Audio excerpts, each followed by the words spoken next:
बिस्मिल्लाहिर्रहमानिर्रहीम। नहमदुहु व नुसल्ली व नुसल्लिमु अला रसूलिल करीम। अम्मा बाद फ़अऊज़ु बिल्लाहि मिनश शैतानिर रजीम। बिस्मिल्लाहिर्रहमानिर्रहीम। वला तकुनू कल्लज़ीना नसुल्लाह फ़अन्साहुम अनफुसहुम उलाइका हुमुल फ़ासिक़ून। सदक़ल्लाहु मौलाना अज़ीम व बल्लगना रसूलुहुन नबियुल करीम व नहनु अला ज़ालिका लमिनश शाहिदीन व शाकिरीन वल्हम्दुलिल्लाहि रब्बिल आलमीन।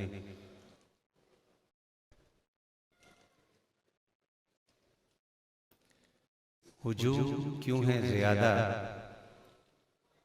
हुजूम क्यों है ज़्यादा शराब खाने में? फ़कत ये बात कि है मर्द मुआ। आज पीर मुगा मर्द, पीर हबीबुल्लाह मर्द खलीक, पीर मुगा पीर हबीबुल्लाह शाह दामत बरकातुहुल आलिया, जानशीन हुजूर शेखुल आलम डॉक्टर अल्लामा पीर सुल्तानुल आरिफीन सिद्दीकी साहब आस्ताना आलिया मांकी शरीफ के चश्म चराग हजरत पीर ज़हीरुद्दीन सिद्दीकी मुक़्तदर उलमाए किराम मशाइख़ इज़ाम सना ख़ानान मुस्तफ़ा, मेरे इंतहाई काबिल एहतराम बुजुर्गों, नौजवान दोस्तों और साथियों, और पसे पर्दा मेरी बहनें माएँ, और हवा के दोष पर जहाँ जहाँ तक ये सदा जा रही है, सबकी खिदमत में अस्सलामु अलैकुम व रहमतुल्लाहि व बरकातुहू।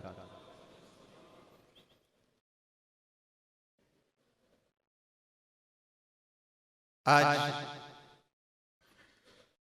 बड़े अरसे बाद क़िबला पीर जी दामत बरकातुहुल आलिया की बरतानिया में हाजिरी और हुजूर क़िबला जिंदा पीर रहमतुल्लाहि ताला अलैह का उससे मुबारक इस मरकज में हमने बड़ी भरपूर महफिलें देखी, हुजूम आशिक़ां देखा, लेकिन कुछ इनक़िता के बाद आज फिर वही कैफियतें हैं। आज मुझे मजलिस में वही जोश, जज्बा और वलवला, मोहब्बत व अक़ीदत नजर आ रहा है। और बुनियादी बात यही है, लेकिन उस बुनियादी बात की तरफ जाने से पहले मैं बैठा सोच रहा था कि उस बुनियादी बात को अगर मैं आज के अहवाल से रब्त करूं, आज सूरत हाल ये है कि मैं रास्ते में सोच रहा था कि हमारे लिए कितने शर्म की बात है, पूरी उम्मत मुस्लिमा के लिए कितना बड़ा चैलेंज और शर्म है कि फ़लस्तीन की सरजमीन पर 22,000 से ज्यादा अफराद की शहादत, और अगर उसमें वो 7,000 जो अभी मलबे तले दबे हैं डालें तो तकरीबन 28,087 डेज में अफराद की शहादत,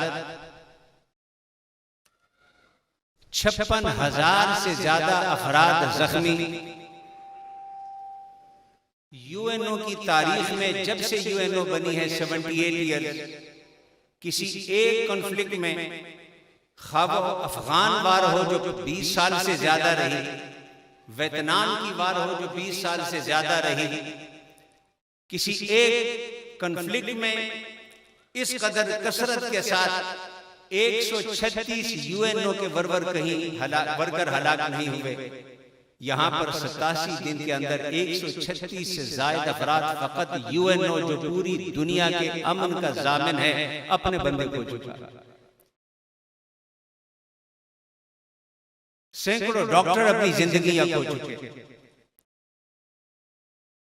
मासूम 75% मासूम बच्चे और औरतें आज जो टेरर के नाम पर या किसी भी नाम पर इस जंग का आगाज किए बैठे हैं, तारीख में अक़वाम आलम को वो क्या जवाब देंगे जहां 75% बच्चे और औरतें हैं जिन पर बमबारी हुई है और उन्हें शहीद किया गया।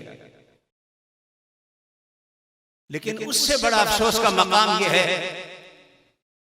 कि वो सारी तफसीलात एक तरफ कि आगो बारूद की बरसात इस वक्त दुनिया में 22 अरब ममालिक हैं।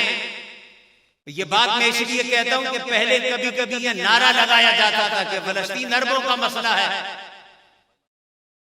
22 अरब ममालिक, अरब जी जो अरब लीग में हैं, उनकी तादाद, इन अरब ममालिक के अरबों की तादाद 48 करोड़ है। ये 22 अरब ममालिक पर मुश्तमिल ये अरब वर्ल्ड और इससे आगे दाएं बाएं 48 करोड़ इनकी आबादी, 13 लाख मुरब्बा मील जमीन इनके पास अब भी मौजूद है। 13 लाख मुरब्बा मील जमीन मौजूद है, 48 करोड़ इनकी आबादी है। और जरा अगर इस्लाम की तरफ चले तो यहां पर अरबों से निकलकर 57 इस्लामी ममालिक हैं और उनकी आबादी 1.8 बिलियन है। मगर आज इस्लाम का नाम लेने वाले 1.8 बिलियन भी एक तरफ साकित खड़े हैं। 48 करोड़ की आबादी वाले अरब जो दुनिया में पैदावार, तेल, खजानों, दौलत, सरवत अपनी अय्याशियों के हवाले से, माल दौलत की कसरत के हवाले से मिसालें जिनकी दी जाती हैं वो खामोश हैं। लेकिन दूसरी दुनिया के नुक्कड़ पर बैठा हुआ साउथ अफ्रीका है जिसने आलमी अदालत इंसाफ में केस फाइल करने का ऐलान किया है कि इसराइल फलस्तीन की सरजमीन पर जेनोसाइड कर रहा है। न 22 मुल्कों को यह तौफीक हुई जो अरब थे, न 57 इस्लामी मुल्कों को यह तौफीक हुई। दूर दराज अफ्रीका के नुक्कड़ पर बैठा हुआ साउथ अफ्रीका इसके लिए आवाज उठा रहा है। अगर आवाज उठाने से ही मौत मुकद्दर होती तो साउथ अफ्रीका भी दुनिया के नक्शे से मिट चुका होता। आज हम बेहिसी के उस मकाम पर खड़े हैं कि जहां पर आवाज उठाते हुए भी दाएं बाएं देखकर घबराते हैं कि कहीं मुझे कुछ न हो जाए। लेकिन ये बात याद रखें, कौमें कभी भी मुआशी तौर पर बदहाली की वजह से तबाह नहीं होती।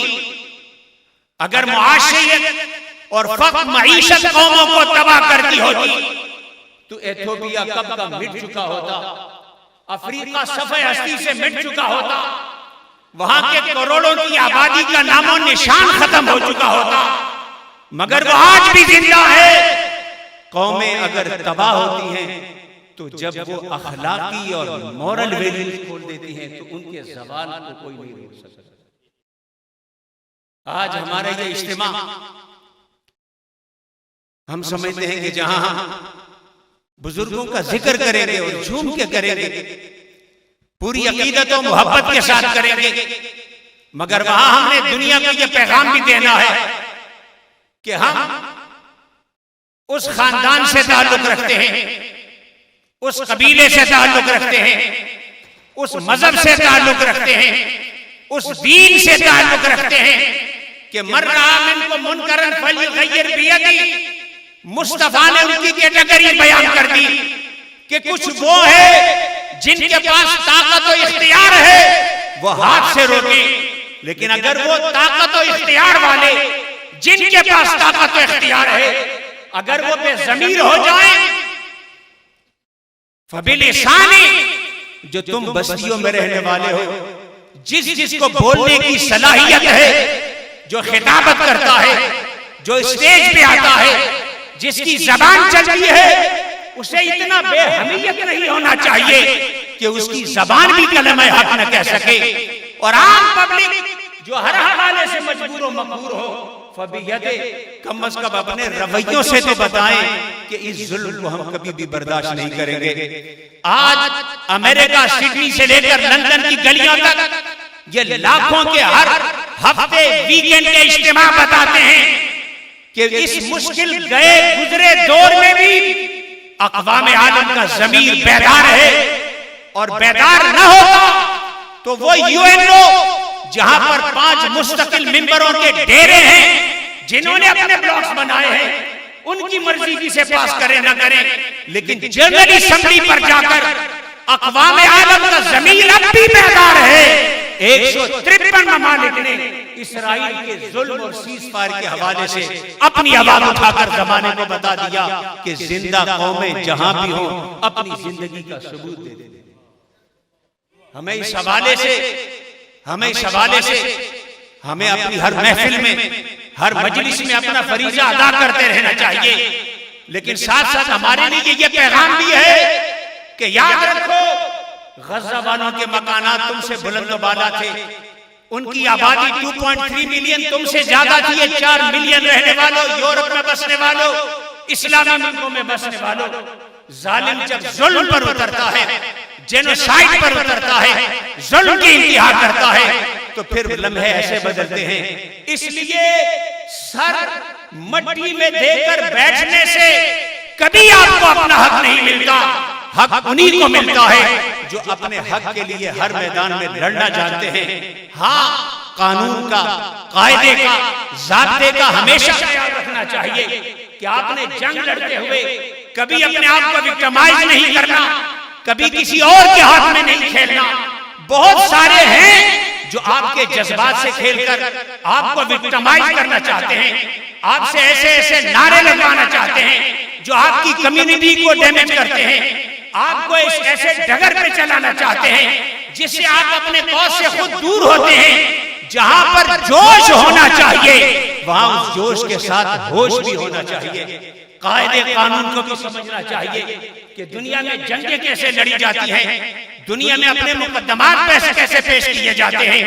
आज हमारा रवैया ये है कि या हम यकसर सर रेत में देकर समझते हैं कि अमन आफियत है, या फिर यकसर एक ऐसे रास्ते पर चलते हैं कि जिस रास्ते पर चलने से न किसी के कौस को फायदा पहुंचता है, न मुसलमानों को फायदा पहुंचता है, न फलस्तीनियों को फायदा पहुंचता है, बल्कि वो अपने उस अमल से हमारे अपने कौस को और इस्लाम को ज्यादा नुकसान पहुंचाता है। हमें राह एतदाल को और हक के इस रास्ते को जिसमें हिकमत होती है, इसे कभी नहीं छोड़ना चाहिए। अब रही बात हमारी आज की इस मजलिस की, मैं सबसे पहले मुबारकबाद के साथ साथ ये बात बुनियादी तौर पर बचा देना चाहता हूं कि आज का यह इज्तिमा न ये पहला इज्तिमा है न आखिरी इज्तिमा है। उसूल हर इज्तिमा का एक ही है, उसूल हर मजलिस का एक ही है, उसूल हर आस्ताने का एक ही है, उसूल हर मरकज के लिए एक ही है। वला तकूनु कल्लज़ीना नसुल्लाह फअनसाहुम अनफुसहुम।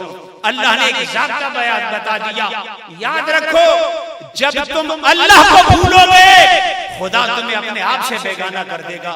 जब तुम अल्लाह को भूल जाओगे, कैसे आई फी हुकूकिल्लाह, जब अल्लाह के हुकूक की अदायगी में खुदा को भूल जाओगे, खुदा तुम्हें अपने आप से बेगाना कर देगा।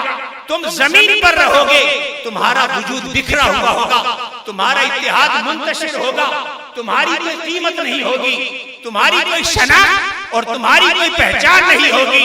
अब फिर कहें कि क्या करें ज़ाब्ता? फरमाया एक ही ज़ाब्ता है, या अय्युहल्लज़ीना आमनुत्तकुल्लाह।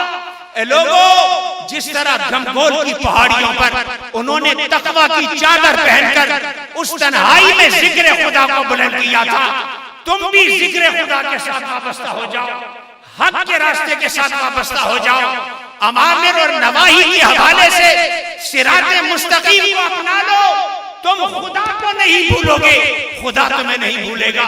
लोग कहते हैं कि लोग हमारे बारे में साजिशें करते हैं, लोग हमारे बारे में नित नए तरीके अपनाते हैं। मैं आपको एक कुरान की आखिरी आयत सुनाता हूँ, वला युहिकुल मक्र सय्यु इल्ला बिअहली फहल तजिद लिसुन्नतिल्लाहि तब्दीला वलन तजिद लिसुन्नतिल्लाहि तहवीला।